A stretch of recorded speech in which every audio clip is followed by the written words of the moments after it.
Chapter 2. Okay, so just before we start, remember what just happened in Chapter 1. So we learned a lot about their community in Chapter 1, and we were introduced to Jonas and his family. So Jonas, his sister Lily, and his mom and dad, and they were having the nightly ritual of talking about their feelings. Um, and Lily had gone first, and she had talked about how she was mad at a little boy that was visiting her childcare place, and they kind of talked through that together. And then Dad talked, and we learned that he was a nurturer, and that meant that he took care of like little babies. And there's one male that is not doing well, and they're thinking about releasing him. And he asked his family if it's okay if he brings maybe the little boy home to stay with them for some nights. And then the mom talks, and she works at the Department of Defense, and she has had a situation with someone that she thought she gave the appropriate punishment to, and he had come back before her again. And she was really sad because apparently one of the big rules is once you've had your third transgression, meaning like you've done something for the third time, like you can be released. So being released, what all we know about it so far is that you can be released when you're like an elder, which is like a celebration. You can be released for like punishment, and then released, um, like babies are sometimes released if they are not doing well. And now Jonas, it's his turn to talk about his feelings, and he is about to talk about how he has this ceremony of the 12s coming up, and he feels apprehensive about it, meaning he's kind of nervous. And the parents tell Lily to go to her room and get ready for bed, and they are going to stay and talk to Jonas privately about this. Jonas watched as his father poured a fresh cup of coffee. He waited. You know, his father finally said, every December was exciting to me when I was young, and it has been for you and Lily too. I'm sure. Each December brings such changes. Jonas nodded. He could remember the Decembers back to when he had become, well, probably a 4. The earlier ones were lost to him, but he observed them each year, and he remembered Lily's earliest Decembers. He remembered when his family received Lily, the day she was named, the day she had become a 1. The ceremony for the 1s was always noisy and fun. Each December, all the new children born in the previous year turned 1. One at a time, there were always 50 in each year's group, if none had been released. They had been brought to the stage by the nurturers who had cared for them since birth. Some were already walking, wobbly on their unsteady legs. Others were no more than a few days old, wrapped in blankets held by their nurturers. I enjoy the naming, Jonas said. His mother agreed, smiling. The year we got Lily, we knew, of course, that we'd receive our female because we'd made our application and had been approved. But I've been wondering and wondering what her name would be. I could have sneaked a look at the list prior to the ceremony, Father confided. The committee always makes the list in advance, and it's right there in the office at the nurturing center. As a matter of fact, he went on, I feel a little guilty about this, but I did go in this afternoon and look to see if this year's naming list had been made yet. It was right there in the office, and I looked up number 36. That's the little guy I'd been concerned about, because it occurred to me that it might enhance his nurturing if I could call him by a name. Just privately, of course, when no one else is around. Did you find it? Jonas asked. He was fascinated. It didn't seem a terribly important rule, but the fact that his father had broken a rule at all awed him. He glanced at his mother, the one responsible for adherence to the rules, and was relieved that she was smiling. His father nodded. His name, if he makes it to the naming, without being released, of course, is to be Gabriel. So I'll whisper that to him when I feed him every 4 hours and during exercise and playtime if no one can hear me. I call him Gabe, actually, he said and grinned. Gabe, Jonas trotted out. A good name, he decided. Though Jonas had only become a 5 the year that they acquired Lily and learned her name, he remembered the excitement, the conversations at home, wondering about her, how she would look, who she would be, how she would fit into their established family unit. He remembered climbing the steps to the stage with his parents, his father by his side that year instead of with the nurturers, since it was the year that he would be given a new child of his own. He remembered his mother taking the new child, his sister, into her arms while the document was read to the assembled family units. New child 23, the namer had read, Lily. He remembered his father's look of delight and that his father had whispered, she's one of my favorites. I was hoping for her to be the one. The crowd had clapped, and Jonas had grinned. He liked his sister's name. Lily, barely awake, had waved her small fist. Then they had stepped down to make room for the next family unit. When I was in 11, his father said now, as you are, Jonas, I was very impatient, waiting for the ceremony of 12. It's a long 2 days.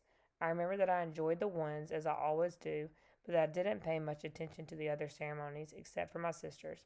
She became a 9 that year, and got her bicycle. I'd been teaching her to ride mine, even though technically I wasn't supposed to. Jonas laughed. It was one of the few rules that was not taken very seriously, and was almost always broken. The children all received their bicycles at 9. They were not allowed to ride bicycles before then, but almost always the older brothers and sisters had secretly taught the younger ones. Jonas had been thinking already about teaching Lily. There was talk about changing the rule and giving the bicycles at an earlier age. A committee was studying the idea. When something went to a committee for study, the people always joked about it. They said that the committee members would become elders by the time the rule change was made. Rules were very hard to change. Sometimes, if it was a very important rule, unlike the one governing the age for bicycles, it would have to go eventually to the receiver for a decision. The receiver was the most important elder. Jonas had never even seen him, that he knew of. Someone in a position of such importance lived and worked alone. But the committee would never bother the receiver with a question about bicycles. They would simply fret and argue about it themselves for years until the citizens forgot that it had ever gone to them for study. His father continued, so I watched and cheered when my sister, Katya, I'm going to say Katya, became a 9 and removed her hair ribbons and got her bicycle. Father went on. Then I didn't pay much attention to the 10s and 11s, and finally, at the end of the second day, which seemed to go on forever, it was my turn. It was the ceremony of 12. Jonas shivered. He pictured his father, who must have been a shy and quiet boy, for he was a shy and quiet man, seated with his group, waiting to be called to the stage. The ceremony of 12 was the last of the ceremonies, the most important. I remember how proud my parents looked, and my sister too. Even though she wanted to be out riding the bicycle publicly, she stopped fidgeting and was very still and attentive when my turn came. To be honest, Jonas, his father said, for me, there was not the element of suspense that there is with your ceremony, because I was already fairly certain of what my assignment was to be. Jonas was surprised. There was no way really to know in advance. It was a secret selection made by the leaders of the committee of elders, who took the responsibility so seriously that there were never even any jokes made about assignments. His mother seemed surprised too. How could you have known? She asked. His father smiled a gentle smile. Well, it was clear to me, and my parents later confessed it had been obvious to them too, what my aptitude was. I had always loved the new children more than anything. When my friends in my age group were holding bicycle races, or building toy vehicles or bridges with their construction sets, or all the things I do with my friends, Jonas pointed out, and his mother nodded in agreement. I always participated, of course, because as children we must experience all those things. And I studied hard in school as you do, Jonas. But again and again, during free time, I found myself drawn to the new children. I spent almost all of my volunteer hours helping in the nurturing center. Of course, the elders knew that from their observation. Jonas nodded. During the past year, he had been aware of the increasing level of observation. In school, at recreation time, and during volunteer hours, he had noticed the elders watching him and the other 11s. He had seen them taking notes. He knew, too, the elders were meeting for long hours with all the instructors that he and the other 11s had during their years of school. So I expected it, and I was pleased, but not all surprised when my assignment was announced as nurturer, Father explained. Did everyone applaud, even though they weren't surprised? Jonas asked. Oh, of course. They were happy for me, that my assignment was what I wanted most. I felt very fortunate, his father smiled. Were any of the 11s disappointed your year? Jonas asked. Unlike his father, he had no idea what his assignment would be, but he knew that some would disappoint him. Though he respected his father's work, nurturer would not be his wish, and he didn't envy laborers at all. His father thought, no, I don't think so. Of course the elders are so careful in their observations and selections. I think it's probably the most important job in our community, his mother commented. My friend Yoshiko was surprised by her selection as doctor, Father said, but she was thrilled. And let's see, there was Andre. I remember that when we were boys, he never wanted to do physical things. He spent all the recreation time he could with his construction set, and his volunteer hours were always on building sites. The elders knew that, of course. Sorry, my cough. Andre was given the assignment of engineer, and he was delighted. Andre later designed the bridge that crosses the river to the west of town, Jonas's mother said. It wasn't there when we were children. There are very rarely disappointments, Jonas. I don't think you need to worry about that, his father reassured him. And if there are, you know there's an appeal process. But they all laughed at that. An appeal went to a committee for study. I worry a little about Asher's assignment, Jonas confessed. Asher's such fun, but he doesn't really have any serious interest. He makes a game out of everything. His father chuckled. You know, he said, I remember when Asher was a new child at the nurturing center before he was named. He never cried. He giggled and laughed at everything. All of us on the staff enjoy nurturing Asher. The elders know Asher, his mother said. They'll find exactly the right assignment for him. I don't think you need to worry about him. But Jonas, let me warn you about something that may not have occurred to you. I know I didn't think about it until after my ceremony of 12. What's that? Well, it's the last of the ceremonies, as you know. After 12, age isn't important. Most of us even lose track of how old we are as time passes, though the information is in the Hall of Open Records, and we could go and look it up if we wanted to. What's important is the preparation for adult life and the training you'll receive in your assignment. I know that, Jonas said. Everyone knows that. But it means, his mother went on, that you'll move into a new group, and each of your friends will. You'll no longer be spending your time with your group of 11s. After the ceremony of 12, you'll be with your new assignment group, with those in training. No more volunteer hours, no more recreation hours, so your friends will no longer be as close. Jonas shook his head. Asher and I will always be friends, he said firmly, and there will still be school. That's true, his father agreed. But what your mother said is true as well. There will be changes. Good changes, though, as mother pointed out. After my ceremony of 12, I missed my childhood recreation. But when I entered my training for law and justice, I found myself with people who shared my interests. I made friends on a new level, friends of all ages.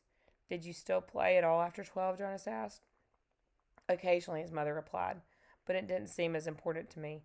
I did, his father said, laughing. I still do, every day at the nurturing center. I play bounce on the knee and peekaboo and hug the teddy. He reached over and stroked Jonas's neatly trimmed hair. Fun doesn't end when you become 12. Lily appeared, wearing her night clothes, in the doorway. She gave an impatient sigh. This is certainly a very long private conversation, she said, and there are certain people waiting for their comfort object. Lily, her mother said fondly, you're very close to being an 8, and when you're an 8, your comfort object will be taken away. It will be recycled to the younger children. You should be starting to go off to sleep without it. But her father had already gone to the shelf and taken down the stuffed elephant, which was kept there. Many of the comfort objects, like Lily's, were soft, stuffed, imaginary creatures. Jonas's had been called a bear. Here you are, Lily Billy, he said. I'll come help you remove your hair ribbons. Jonas and his mother rolled their eyes, yet they watched affectionately as Lily and her father headed to her sleeping room with the stuffed elephant that had been given to her as her comfort object when she was born. His mother moved to her big desk and opened her briefcase. Her work never seemed to end, even when she was at home in the evening. Jonas went to his own desk and began to sort through his school papers for the evening's assignment. But his mind was still in December and the coming ceremony. Though he had been reassured by the talk with his parents, he hadn't the slightest idea what assignment the elders would be selecting for his future, or how he might feel about it when the day came.